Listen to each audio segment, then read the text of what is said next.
अस्सलाम वालेकुम मलगरू नन सकाल मखकी मौलाना तारिक जमील सेब او د انډیا یو ډیر مشهور اداکار د عامر خان د مولانا طارق جمیل سیب او د عامر خان ملاقات شوی هغه ملاقات کې څه خبرې شوی از تاسو ته د مولانا طارق جمیل سیب زبانی اوروما دا ویډیو تاسو وګورئ जब आमिर खान से मुलाकात हुई तो आपने जब उसको इतना कुछ बताया तो वो फिर वो रिलैक्स हो गया। पहले डरा हुआ था मौली साहब हैं पता नहीं क्या कहेंगे, लेकिन जब मैंने बातें ही फिल्मों की और मैंने अंदाजा लगा लिया कि ये बॉलीवुड पुराने को इतना नहीं जानता जितना मैं जानता हूँ। जी जी वो बड़ा इम्प्रेस हो गया, फिर रिलैक्स हो गया। फिर आधे पौने घंटे के बाद मुझे शायद अफरीदी ने इशारा किया कि बस चलो इतना ही टाइम है।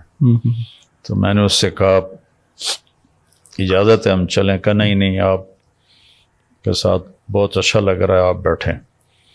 और फिर टेबल से उठकर हम सोफे पर आ गए। फिर मैंने उससे कहा कि आप हज पे आएँ, आपको अल्लाह के नबी का हज सुनाऊं। دا ویډیو تاسو کتله، امید دی چې تاسو به خوښه شوي.